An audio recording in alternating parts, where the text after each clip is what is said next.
안타깝거나 짠한 이런 채무자들의 리스트가 있을까요? 그렇죠. 모든 채무자들이 물론 안타깝고 짠하긴 하지만 유달리 불쌍한 채무자들이 있단 말이죠. 일단 배우자가 사고 친 경우가 그 중에 하나인 것 같아요. 내 잘못은 없어. 내 잘못은 없는데 배우자가 사고 친 거죠. 예를 들면 내가 남편인데 주식 투자하다가 돈을 다 날린 거야. 예금도 갖고 있는 거 다 날렸고 빚까지 생긴 거야. 근데 내가 좋은 회사 다니는 사람이 맞긴 해요.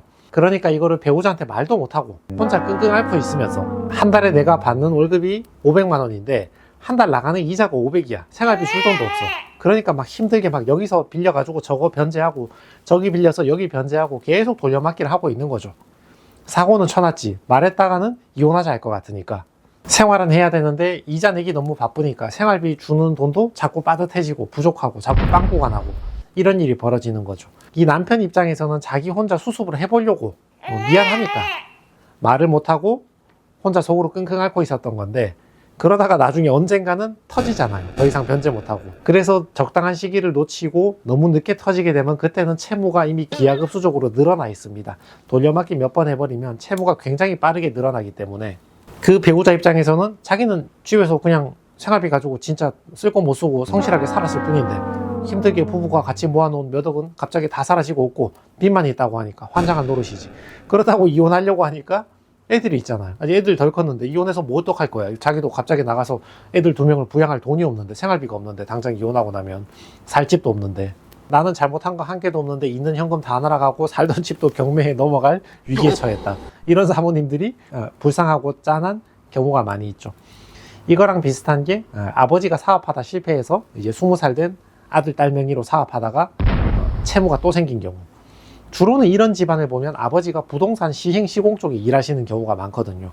시행 시공은 그게 뭐 원룸을 짓든 다세대를 짓든 뭐 전원주택을 짓든 간에 한 번 분양만 잘 되면 상당히 큰 돈을 한 번에 쓸어 담을 수가 있으니까 내가 사업하다가 실패해서 신용불량되고 빚 졌는 경우에 이 사업 한 번만 더 해보면 되겠는데 라는 생각을 가지면 이제 20살 된 자녀의 명의를 빌려가지고 개인 사업을 또 한다고 대출을 또 받는다고 그러다가 그 사업마저 똑바로 안 되고 실패가 되어버리면 상거래처에 못 갚은 채무만 몇 억이 된단 말이죠. 최소한 몇 억에서 십수억은 된단 말이죠. 그러면 이 아들, 딸들은 사회생활 시작하자마자 자기가 잘못한 거 한 개도 없는데 시작하자마자 채무자가 되고 회생파산을 해야 되는 이런 굉장히 짠한 사태에 처하게 되죠.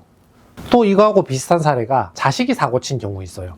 아들이 대출 내서 주식 코인 투자하다가 돈 다 날리고 빚진 거야. 근데 보니까 어머니, 특히 대체로는 세상 물정을 잘 모르고 아들한테 좀 잡혀 사는 어머니야. 근데 어머니가 보니까 아직 신용이 깨끗하거든. 그러니까 어머니 명의로 개인 사업자 아무거나 한 개 만들어가지고 엄마 대출 좀 받아. 자영업 대출. 요즘 자영업자들은 정부에서 최대한 지원해 주려고 하니까 대출 잘 나오잖아요. 특히 코로나 때 자영업 대출 잘 나왔으니까 엄마 명의로 개인 사업자 만들어가지고 자영업 대출 받아서 그걸로 코인 하다가 돈 또 날리지. 자식이라고 이거 아들이라고 하나 있는 거 딸이라고 하나 있는 거 버릴 수도 없고. 그래서 엄마까지 동시에 채무지는 이런 좀 짠한 경우가 많이 있죠. 또 있죠, 변호사님? 또 있죠. 원래 연끌 투자 안 하다가 한 사람들, 아무 관심 없는데 하게 된 분들.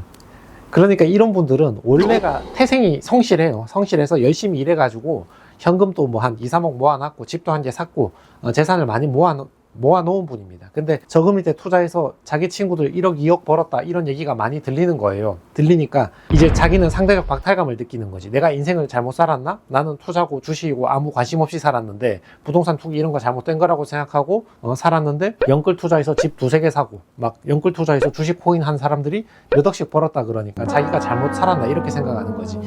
이런 분들이 상대적 박탈감 때문에 투자하는 사람으로 성향이 바뀐다고요. 원래 이랬던 분이 아니고. 이렇게 바뀌면 이런 분들은 진짜 독하게 투자하잖아요. 보면 그 성실한 그 기질 그대로. 친구는 연끌 투자 1개 하고 친구는 코인 투자 대출 5천 받으면 이런 분들은 막 연끌 투자로 막 5개, 6개씩 좀 되는 돈 갭 투자 다 해가지고 아파트랑 빌라 5개, 6개 사고 자기 배우자 명의로 지식산업센터나 생활형 숙박시설 이런 거 분양 4개씩 받아버리고 성실하게 돈 모으던 그 습관 그대로 성실하게 투자하는 습관으로 연끌 투자하는 습관으로 바뀌어버리니까 이런 분들이 훨씬 크게 투자하시는 경우가 많이 있죠.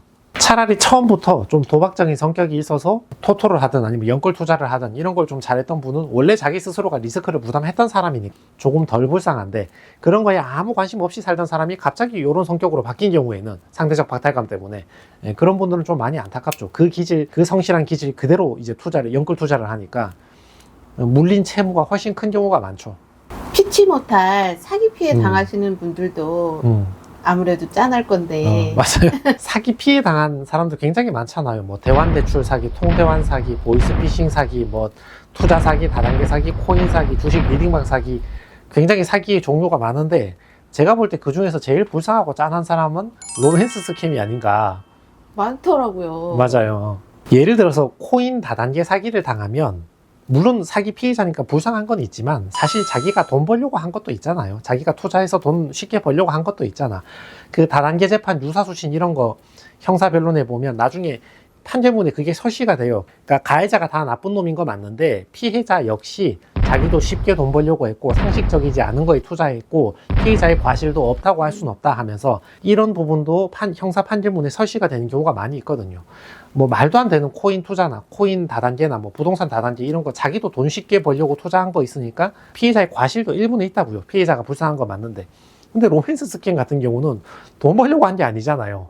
그냥 외로우니까 그냥 외로우니까 채팅한 거잖아요. 쉽게 얘기하면 SNS로 뭐 메일이나 DM이 날아오는 거예요. 막 굉장히 그런 예쁜 여자 사진이나 굉장히 멋있는 남자분 사진으로 친구하자, 친하게 지내자 이렇게 메일이 날아와서 자기가 무슨 홍콩의 금융회사에 다니고 있는, 증권회사에 다니고 있는 누구다, 또는 뭐 싱가포르의 금융회사에 다니고 있는 누구다, 자기가 중동에 파견가 있는 미군이다, 이런 식으로 어디 일하고 있는 사람이라고 DM이 와서 친하게 지내자 하죠. 그럼 왜 이성으로 접근을 할까요?